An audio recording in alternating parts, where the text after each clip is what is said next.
Ketika Yohanes tampil di Sungai Yordan, banyak orang menanti-nanti dan bertanya, dan semuanya bertanya dalam hati tentang Yohanes, kalau ia adalah Mesias.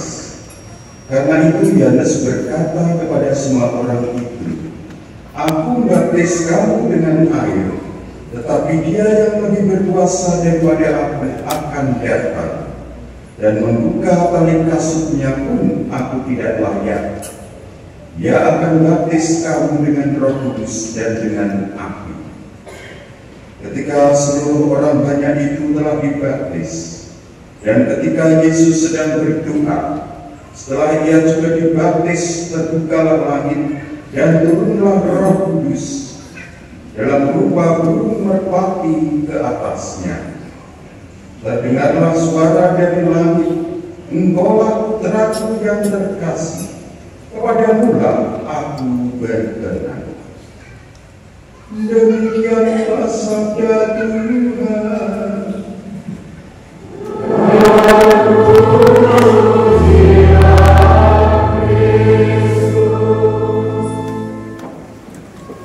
Saudara-saudari yang dikasihi dan mengasihi Kristus, dalam peristiwa pembaptisan Yesus di Sungai Yordan, dalam bacaan ini kita bisa melihat dua tokoh pertama, yakni Yesus Kristus dan Yohanes Pembaptis, dan keduanya merupakan teladan kerendahan hati.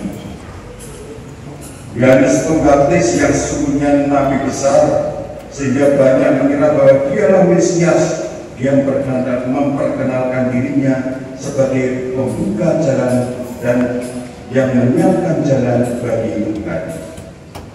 Saudara-saudari yang terkasih, Yesus Kristus dibaptis di Sungai Yordan bukan berarti dia adalah pendosa yang dihapuskan dari dosanya sehingga perlu dibaptis, tetapi karena apa? Karena solidaritas, karena kerendahan hati Yesus, yang mana dia ingin sama seperti manusia. Saudara-saudari yang terkasih, kalau pembaptisan Yohanes itu adalah dengan air, maka pembaptisan Yesus dilakukan dengan Roh Kudus dan dengan api. Apa artinya? Jelas kalau pembaptisan Yohanes itu hanya menghapus dosa, tetapi pembaptisan atas nama Yesus itu seperti yang kita terima dalam baptisan kita, itu selain penghapusan dosa, kita pun disatukan dengan Tuhan dan menjadi anak-anak Allah.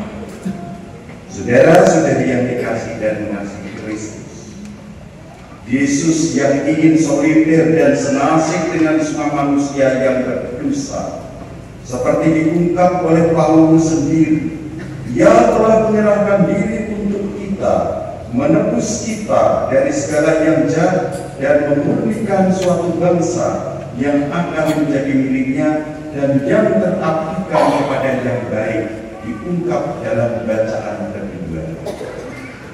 Kalau tema pada hari ini kita meneladani Yesus Kristus dan Yohanes Pembaptis yang rendah hati, karena kerendahan hati mereka terbukti.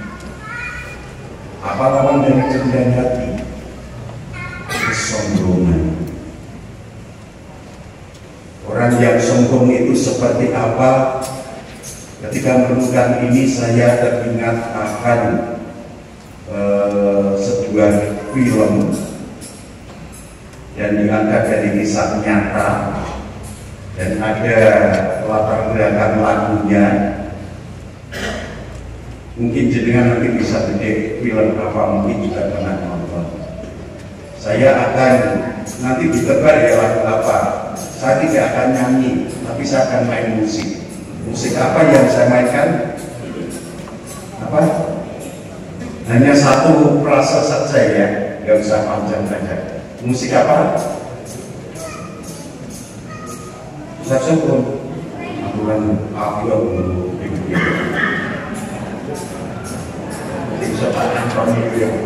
Suling.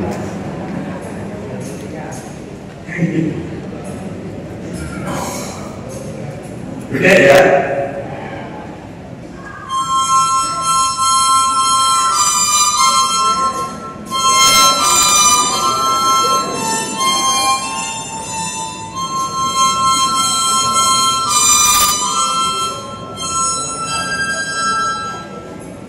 Kowi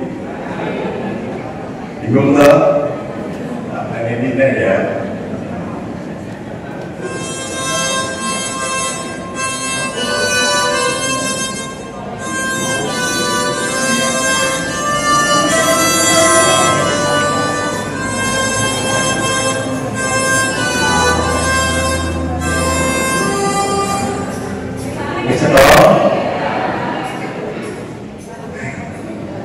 Jawabannya adalah betul.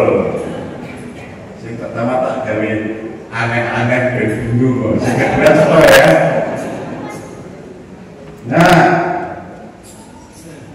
menarik di film itu ada seorang ibu namanya Albert Campbell bertanya pada awak kapal Titanic karena wah, kapal itu begitu besar, mewah pada zamannya. Maka dia bertanya, apakah kapal ini bisa tenggelam? Jawabannya adalah tidak bisa, Nyonya. Bahkan Tuhan sendiri tidak mampu menenggelamkan. Sampai mengatakan Tuhan sendiri tidak bisa. Tuhan yang berkuasa, Tuhan sendiri tidak bisa menenggelamkan kapal ini.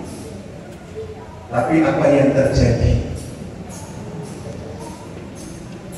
Ketika kapal itu menuju ke kawasan Green Bay, sebuah kawasan berbahaya karena banyak gunung es, terutama gunung es yang ada di bawah laut, maka pada tanggal 14 April 1912 sebelum tengah malam, kapal pesiar mewah itu akhirnya menabrak gunung es.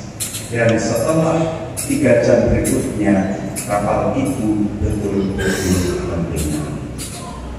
Inilah buah dari kesombongan. Karena dengan kesombongan orang tidak akan selamat. Dengan kesombongan maka biasanya tidak akan bertahan lama. Dengan kesombongan orang itu akan diinjak-injak oleh orang lain. Maka sekali lagi, apa yang dibuat oleh Yohanes Pembaptis dengan Yesus yang dengan kerendahan hati menjadikan orang tersebut akan makin bisa berkembang. Karena kerendahan hati adalah akar dari segala keutamaan. Akar dari semua keutamaan bisa dibayangkan. Dan itu akan memberi kerahiman ilahi yang membebaskan dan menyebutkan keutamaan-keutamaan yang lain. Maka saya menyebut kerendahan hati adalah akar dari semua keutamaan. Kalau orang rendah hati, maka keutamaan-keutamaan yang lain akan muncul dan berkembang, dan manusia itu akan terselamatkan. Saudara-saudari yang terkasih, marilah kita beri sejenak untuk meresapkan kata sabda pada sore hari.